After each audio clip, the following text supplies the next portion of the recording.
Hi, this is Garland of Books, and I had some books I wanted to share with you today that were some of my most favorite books that I read in 2021. So yeah, let's get started. Hey, so this video got long because I was reading my favorite quotes from all my books, and welcome to part 2.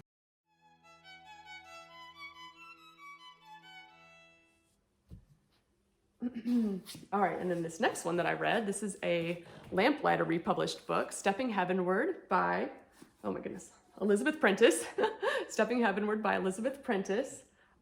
This is one that Elizabeth Elliot recommended for all Christian women to read. So this is I would say is mostly for women or for maybe older teenage girls. It follows a girl from when she's about 16, and then as she's getting older and learning more, having more life experience until she's a woman. And it's written mostly in a journal format, almost like it is her diary. So it's what she is telling us about herself, and she's more open with it than she would be with other people, I think. And it really speaks to those struggles that we have, where we are thinking certain things and then different things that we fall into. So I would say it's very interesting because it's not a devotional book, but it was very much an encouragement and uplifting for my spiritual life, even though it's written mostly in a narrative way, where it does have a story where the character is growing. And so it's very neat, very neat. Let's see, I was going to see if I could read a portion of it here. Okay, so she had been, I believe she's done with her, it's not exactly high school because this is written 1869, so it's kind of like finishing school, or, kind of art and music. She loves music. I think she loves playing the piano and singing, and she had some extra training in that. And so she's been going to parties and sort of living a more, not the parties we go to, but still a more frilly kind of life. And so I think her mother was somewhat concerned about that, and then she kind of had some conviction about it. And so now she has decided that she's not going to play the piano anymore, not going to. Okay, so this is chapter 7. And her mother wants her to play and sing, and she has made this commitment to God to not do that. Mother asked me last evening to sing and play to her. I was embarrassed to know how to excuse myself without telling her my real reason for declining, but somehow she got it out of me. One need not be fanatical in order to be religious, she said. Is it fanatical to give up all for God? I asked. What is it to give up all? She asked in reply. Why, to deny oneself every gratification and indulgence in order to mortify one's natural inclinations and to live entirely for Him. God is then a hard master who allows his children no liberty, she replied. Now let us see where this theory will lead you. In the first place, you must shut your eyes to all the beautiful things he has made. You must shut your eyes to all the harmonies he has ordained. You must shut your heart against all sweet human affections. You have a body, it is true, and it may revolt at such bondage. We are told to keep under the body, I interrupted. Oh, mother, don't hinder me. You know that my love for music is a passion, and that it is my snare and temptation. And how can I spend my whole time in reading the Bible and praying if I go on with my drawing? It may do for other people to serve both God and mammon, but not for me. I must belong wholly to the world or wholly to Christ. Mother said no more, and I went on with my reading, but somehow my book seemed to have lost its flavor. Besides, it was time to retire for my evening devotions, which I never put off now till the last thing at night, as I used to do. When I came down, Mother was lying on the sofa, by which I knew she was not well. I felt troubled that I had refused to sing to her. Think of the money she had spent on that part of my education. I went to her and kissed her with a pang of terror. What if she were going to be very sick and to die? It is nothing, darling, she said, nothing at all. I am tired and felt a little faint. I looked at her anxiously, and the bare thought that she might die and leave me alone was so terrible that I could hardly help crying out. And I saw, as a flash of lightning, that if God took her from me, I should not say, thy will be done. Okay, and then a little later, her mother was asking her to go to church with her, and I said I did not want to go. She looked surprised and troubled. Are you not well, dear? She asked. I don't know. Yes, I suppose I am. But I could not be still at church 5 minutes. I'm so nervous that I feel as if I should fly. I see how it is, she said. You have forgotten that body of yours, of which I reminded you, and have been trying to live as if you were all soul and spirit. You have been straining every nerve to acquire perfection, whereas this is God's gift, and one that he is willing to give you fully and freely. I have done seeking for that or anything else that is good, I said despondently, and so I have gone back to my music and everything else. Here is just the rock upon which you split, she returned. You speak of going back to your music as if that implied going away from God. You rush from one extreme to another. The only true way to live in this world, constituted just as we are, is to make all our employments subserve the one great end and aim of existence, namely to glorify God and to enjoy him forever. But in order to do this, we must be wise taskmasters and not require of ourselves what we cannot possibly perform. Recreation we must have, otherwise the strings of our soul wound up to an unnatural tension will break. Oh, I do wish, I cried, that God had given us plain rules about which we could make no mistake. I think his rules are plain, she replied, and some liberty of action he must leave us, or we should become mere machines. I think that those who love him and wait upon him day by day learn his will almost imperceptibly and need not go astray. But mother, music and drawing are sharp-edged tools in such hands as mine. I cannot be moderate in my use of them, and the more I delight in them, the less I delight in God. Yes, this is human nature, but God's divine nature will supplant it if we only consent to let him work in us of his own good pleasure. So that is one of many portions that I treasured. that living in moderation. There are many things that we can be extreme about. We can go from, saying, I'm not going to do this and really be judgmental of other people who are choosing to do something. And we can go to the other extreme of like, oh, I can't deal with that anymore. And then rush and do it and do it without moderation and do it to excess or extreme or to, in a way that does not glorify God instead of to his glory. And there's just many parts in this that speak to me and blessed me. And this was a beautiful book. I would highly recommend this for all Christian, probably 16 and up, Christian young women and Christian women. It's a beautiful book and a fun story. And it's really cool to see her as she's growing. And I also would not be discouraged if I were a 16-year-old and I read some of it and then I left some of it for later. I wouldn't be sad about having read half of it or a third of it, and then if it was getting out of, what applied to me right now or how I related to her, then I wouldn't be sad to put it down and save it. So I've had many books like that before when I was younger that I just wasn't ready for them yet, and I could kind of tell. And so then I set them aside, and then later I was able to enjoy them most beautifully. So yes, highly recommend this. This is a beautiful edition from Lamplighter. So Stepping Heavenward by Elizabeth Prentice. Okay, let's see. And then, all right, here is another one this is Fahrenheit 451 by Ray Bradbury.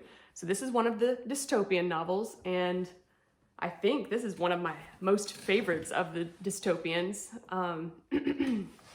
I find the dystopian novels are kind of like almost psychological interest, and I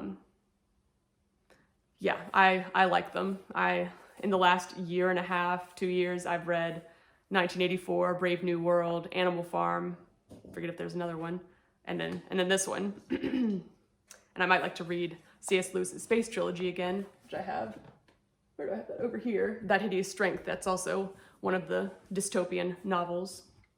But it, our world is always going towards chaos. So we have to be vigilant to keep in line with what God wants for our lives. We're fighting a spiritual battle regularly against the flesh, against darkness that's in the world fighting against us. So the dystopians give you a picture of what things could be, and I think we all have different kinds of tendencies. We can easily get, sorry, I've got to get a drink of water. Hold on. Christian, please go upstairs and shut the door. Okay, I don't want you sneaking around like that. I wasn't doing much things that you didn't want me to do. Ooh, okay, dry throat. Okay, so this one is about a man who is a firefighter. The opening sentence of this one, it was a pleasure to burn. So this is a firefighter who, instead of putting fires out, they are called upon to, I guess they get 911 calls or whatever to inform them that a certain person or a certain house has books. And then they go burn the house. And they have special houses and special fire that I believe they do not burn the house down. They just burn the fire or the contents of the house. Or sorry, the books or the contents. So that's very fascinating. And then it'll burn the people if the people are in there. But in this one, he is, it's like he's asleep. So everybody is so dull and deadened to life. They're just going along and they have their soap operas, their fake people, the family that they listen to and interact with, and they don't interact with each other, and they have entertainment all the time, and they're not allowed to read books. And it's very fascinating. He's a fireman. He doesn't really think about much. I guess this book is him starting to wake up and notice things around. And one of the first things he notices is this girl who is not normal. And she's outside looking at the trees. And this is one of her first conversations with him. Let's see. Let's talk about something else. Have you ever smelled old leaves? Don't they smell like cinnamon? Here, smell. Why, yes, it is like cinnamon in a way. She looked at him with her clear, dark eyes. You always seem shocked. It's just I haven't had time. Did you look at the stretched out billboards like I told you? I think so, yes. He had to laugh. Your laugh sounds much nicer than it did. Does it? Much more relaxed. He felt at ease and comfortable. Why aren't you in school? I see you every day wandering around. Oh, they don't miss me, she said. I'm antisocial, they say. I don't mix. It's so strange. I'm very social indeed. It all depends on what you mean by social, isn't it? Social to me means talking to you about things like this. She rattled some chestnuts that had fallen off the tree in the front yard. Or talking about how strange the world is. Being with people is nice. But I don't think it's social to get a bunch of people together and then not let them talk, do you? An hour of TV class, an hour of basketball or baseball or running, another hour of transcription history or painting pictures, and more sports. But do you know, we never ask questions, or at least most don't. They just run the answers at you, bing, bing, bing, and us sitting there for 4 more hours of film, teacher. That's not social to me at all. It's a lot of funnels and a lot of water poured down the spout and out the bottom, and them telling us it's wine when it's not. They run us so ragged by the end of the day we can't do anything but go to bed or head for a fun park to bully people around, break window panes in the window smasher place, or wreck cars in the car wrecker place with the big steel ball. Or go out in the cars and race on the streets trying to see how close you can get to lampposts, playing chicken and knock hubcaps. I guess I'm everything they say I am, all right. I haven't any friends. That's supposed to prove I'm abnormal. But everyone I know is either shouting or dancing around like wild or beating up one another. Do you notice how people hurt each other nowadays? You sound so very old. Sometimes I'm ancient. I'm afraid of children my own age. They kill each other. Did it always used to be that way? My uncle says no. 6 of my friends have been shot in the last year alone. 10 of them died in car wrecks. I'm afraid of them, and they don't like me because I'm afraid. My uncle says his grandfather remembered when children didn't kill each other. But that was a long time ago, when they had things different. They believed in responsibility, my uncle says. Do you know, I'm responsible.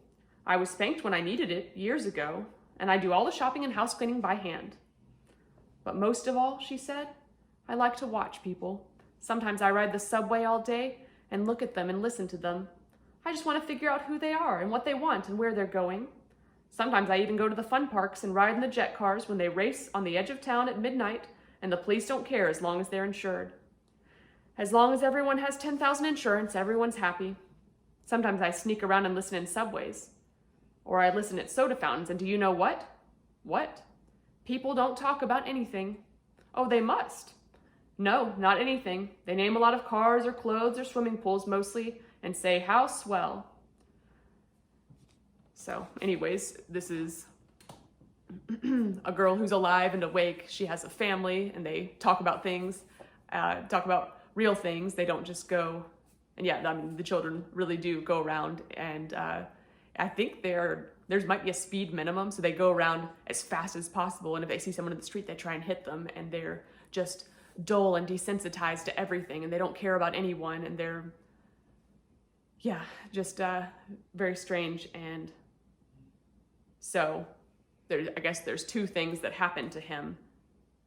One is that he meets this girl, and another is that one day he gets curious about books.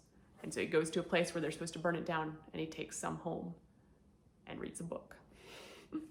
And this is, I would say, one of the most uplifting dystopian books that I've read. I feel like the ending is there's a lot of hope and poetry and beauty in it. So I very much liked this one. I had I think Brave New World and 1984. I had read those a long time ago. This one I had never read before, and I feel like almost like I missed the best one. So I would highly recommend that one. That was, yeah, one of my favorites of the year. So okay. And then here was one of my last favorites of the year. This is The Borrowed House by Hilda Van Stockum. This was, yes, just a treasure. Just an unexpected treasure. I did not believe how good this one was going to be. This, the cover picture, whoever did this artwork did a very good job, because they really read the book and made a picture based on the book. Like this girl is the main character, and it talks about this blue jacket and hat and the white fur trim, and that's very, like, it plays a significant role in the book, in her, what's going on in her heart, and then also some of the things that are going on in the plot. And then also this house that has the blue house, that has to do with some of the setting as well. So this takes place World War II in German-occupied Holland. And so previous to the war is when this house was made.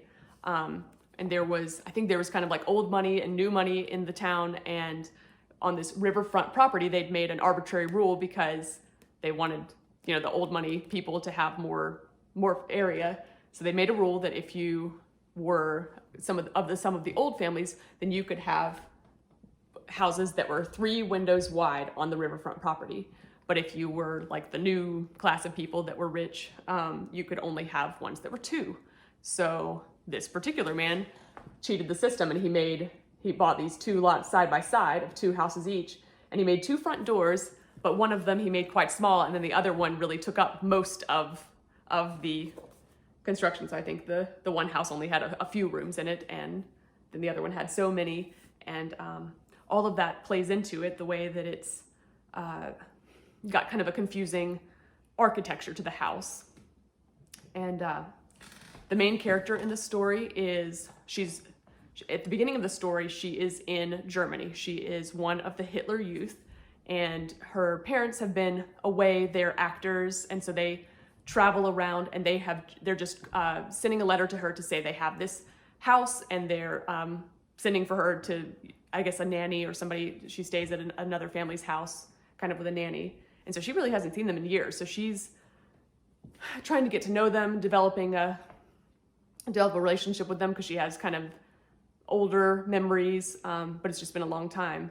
And but it's fascinating seeing this picture, this story from her perspective, from one of the Hitler Youth. This story has so many beautiful themes in it. It has one of the things that captured my attention was the themes of art and music, and how Hitler and different revolutionary dictators have used some of the beauty from the past and used it for their political gain, and kind of twisted the message of it. So it talks a lot about Nibelungen, the Ring Cycle, this beautiful opera by Wagner, and but so they put that on a lot. I think her parents are doing it, and also she herself was selected to be in it. She was going to be Brunhilde in their little Hitler Youth production of it, until she got called away. But so that was really just fascinating to me. And also they go to this house, and it's I guess her parents are sort of like celebrities, so they've been set up in this house. And what they come to find, they say it's an empty house or a borrowed house, and really it was the house of a Jewish family, and they've been evicted. And it has a lot of things where the German people they're trying to, they know bad things are happening. Some of them have their blinders up, and so they're trying not to look at the problem. They don't know the extent of what's going on, really, because they just believe the propaganda. And of course, she's Hitler Youth, so she comes with just perfect oblivion, and she's very oblivious, and she only knows what the Hitler Youth say. And one of the times she sees a Bible on her mother's nightstand, and she's kind of shocked, because a Bible is forbidden literature for a Hitler Youth member. But she's also curious, and she kind of wants to touch it and look at it. And she's she's interested that her mother has it. And so that's a curious, thread that gets pulled on a little bit, and a fascinating theme. There's so many things that are going on. It's just beautifully written. I was going to say about their house. So Hitler has his special art collection too. So there's the opera and the beautiful music part, where Hitler has kind of taken that and used it as part of his propaganda. But then there's a Rembrandt that's somewhere in the house. They've got a list from Hitler that was sent to the door one of the first days they're living at this new house. And it's here's the Rembrandt. You need to look through all the pictures and find it. So this is a very beautiful, elegant, ginormous house with strange architecture. So they are going through this time where they're trying to find this Rembrandt, and they have kind of a description of what they think it looks like from Hitler's procurement artist thing, but they haven't been able to find it, and it's taking weeks, and eventually they're about to get in trouble for on suspicion of holding it back, or from suspicion of selling it. And so that's an interesting thing. But once again, him trying to procure all those beautiful pieces of art, it's very strange. It's very strange to me, because of course Rembrandts are beautiful, but it's just very, very weird. And how they admired the old art. Of course, all the new art has to be propaganda art, but the old art they're okay with, because it preceded their time. Okay. I wanted to read one part. This was when her parents had called for her to come, and had, I think, hired sort of a nanny, or just somebody to ride on the train with her from Germany to the city that they're in Holland. And so she's on the train, and here's an example of people. They mostly just believe what their government controlled news tells them, but there are little clues, and so they probably have a nagging feeling of what's going on, but they try to turn away because it's too much. Okay, so she's on the train. She watched the snowy fields spread out like handkerchiefs. The clouds had gobbled up the sky now, and it was beginning to snow. At a red brick building, the train stopped and went backward, as if reluctant to cross the border. Then, with a spurt, it entered Dutch territory. Immediately, the rhythm of the wheels changed from clack, clack, clack to clickety-clackety. They passed a freight train with a long row of cattle cars. Jana had seen similar ones before. She had seen the wet straw in them, and had smelled the stench of urine. She had seen cows herded through the open doors, but the doors in these cars were not only shut, but padlocked, and at intervals, armed guards stood on the roofs. Out of the small barred windows peered faces, human faces. Something froze in Jana as she saw the closed wagons rattle and swoosh past. Swoosh, swoosh, swoosh. More and more of them in endless procession, and people, yes, people in all of them. White faces with dark, staring eyes. "There are people in there," she cried, and some of the horror she felt spilled over in her voice. "There are people in there. What's going to happen to them?" "Hush," said Frau Mueller. "Hold your tongue, child. It's a cattle train." And she pulled down the shade so that Jana could not see anymore. "You are imagining things." "I am not imagining things. There were people in it," Jana repeated. The coach was silent. Everyone seemed to have drawn a blind in front of their face and disappeared behind it. Only the little man lifted his hand and looked at Jana. The suffering in his eyes made her own fill with tears. And so they looked at each other, Jana and the little man, and they seemed the only ones alive in the coach. That's the end of that chapter. But it just has moments of that where she's, especially when she goes to Holland and she's meeting Dutch people, you know, they have Dutch servants in their house, and she's meeting a few Dutch people around and starting to little by little hear pieces of, you know, more of what's going on besides what she's been trained and taught in Hitler Youth and everything. So it's just a fascinating and very beautiful story. So this is written by Hilda van Stockum. This was written in, says copyright 1975. And this is written by a woman who was born in Holland and grew up there. So I think this was one of her last books. And she started writing books before World War II, back in the 30s. So this was, this was a beautiful book, not to be missed. I've been recommending this to everyone. I had never heard of it before this year, so I love it. I highly recommend it. So yes, there is that. There's my stack of favorites. Thank you all so much for listening to my video, and I hope you enjoyed those excerpts, the little parts that I wanted to read and share with you. And Happy New Year, Merry Christmas. Bye.